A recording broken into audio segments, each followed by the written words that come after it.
أود الدعاء إلهي سبحانه وتعالى وحو نوشيغي isagoo la hadlay nabigiisa calayhi salaatu wasalaam wa idaa saalaka cibaadii cannii fa innii qariib haddii addoommadeyda ii kaa weydiiyaan asxaabtaa waxay yidhaahdeen ilaahay xagguu noo jiraa inaan wax weydiisanaan rabnaa markaasaa ilaahay ka soo jawaaba wuxuu yidhi wa idaa saalaka cibaadii cannii fa innii qariib u sheeg waa u dhowahay dhowaanshahaasi dhowaansho cilmi waa ilaahay macnaa uu ku ogyahay meeshaa joogto xaaladaadu ogyahay ilaahay subxaana wa tacaala wa idaa saalaka cibaadii cannii فإني قريب أجيب دعوة الداعي إذا دعان هل كاسوا مركا وكأقبل يا دعاء ذا هدي أقوي ديستان قلبي أو سليم قلبي نظيف وحول بو هذا إلهي كوي ديستو إلهي وكوس حلايا قصة سوق هذا مركا قصة المركا لبو نوع أو عبادة إسلا صعطوا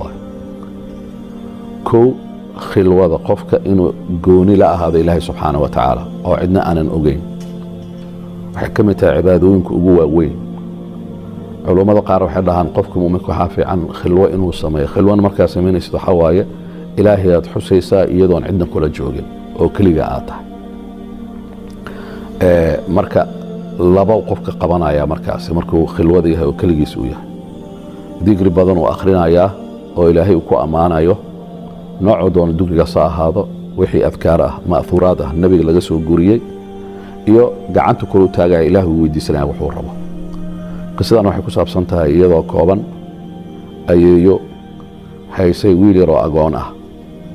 oo xanuun khatar ku dhacay marka maamadaas waa u imaan doonaa laakiin waa qiso cajiib badan oo awoodda ducada dadka badana way yareystaan qofka markuu xanuunsado dhakhtarku ku degdegayaa laakiin haddaa xanuunsata ka waran inaad ku degdegto ilaahay subxaana wa tacaala oo og xanuunkaaga oo og in lagugu imtixaanay oo kaa qaadi karo daqiiqad wax ka yar meesha dhakhaatiirta laga yaaba inay ku qaataan sanawaad calaa kulli xaal nin dhakhtar doctor ayshaan la dhahayo oo asal ahaan waddanka bakistaan ka soo jeedo wuxuu safar u aaday martiqaad uu helay oo lagu siinaya hadiyad dawo uu soo saaray cudurada ka mid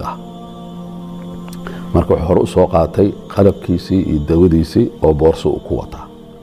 diyaaraduu soo koray diyaaraddii intay iyadoo marayso degmo ka mida degmooyinkii waxaa dhacday diyaaraddii hal injinaa ka halaabay waxay qasab noqotay bailotku u sheegay in uu helo dad haga meeshii markuu soo galay guriguu soo galay albaabkii garaacay hooyo waayeelaa waxay dhahday waa soo geli kartaa albaabku waa furan yahay albaabkii ku soo galay waxaan arkay hooyo waayeel iyo waxaan arkay sariir ag taalo hooyada waaweel markaasi waa tasbiixsanaysay digri akhrinaysay saasuu dhahay marka waxay leedahay soo dhowow martiyaad u eg tahay markaasuu dhahay maku weydiin karaa wax markaasaa wuxuu yidhi waxay tihi haa telefoon ma haysataa markaasaa waxay tihi gurigan guri telefoon leh ama koronto leh makula egyahay markaasaa wuxuu yidhi mashaakil markaas tihi isdeji fariiso shaaha yaalo shaah cab naso roob badana waa da'ayaa raashiinna waa yaallaa markaasaa wuxuu yidhi shaahii iyo raashiinkii ii keentay kursiga isaga noqotay wardiyay sii waday wardiga akhrinaysaa iyo duco waa istaagaysaa waa tukanaysaa gacanta kor u taagaysaa markaasaa markii oo ay dhammaysatay waxaan dhahay waxa ku agjiifo maxay yihiin waxay dhahday ilmo yar waaye xanuunkaasaa ku dhacay wax daweeyo xanuunkaasi ma jiraan waxaa la ii sheegay dhakhtar la yidhaahdo doctor ayshaan in xanuunkan dawadiisa uu helay laakiin wuu iga fog yahay kow waa yeelaan ahay laba hooyadiisa iyo aabihiisa way dhinteen waa agoon lacagna ma haysto xitaa haddaan meesha aadi lahaa marka halkaana ilaahay waxaan weydiistay in dawada wiilka ilaahay subxaana wa tacaala uuna siiyo oo wuu ooye marka waxay dhahday maxaa u ooynaysaa waxay dhahday wuxuu dhahay cudurka aad sheegtay aniga waay dhakhtarka dawadiisa helay دكتور ايشان aniga waaye diyaarad ducadaada iyo dikrigaaga ee khilwada aa gashay diyaaradu ilaahay u soo leexiyay ilaahay subxaanahu wa tacaala wuxuu amray inaan soo qaato gaari ilaahay wuxuu amray roob iyo gugac iyo mugdi xoog badan oo aan ku dhumay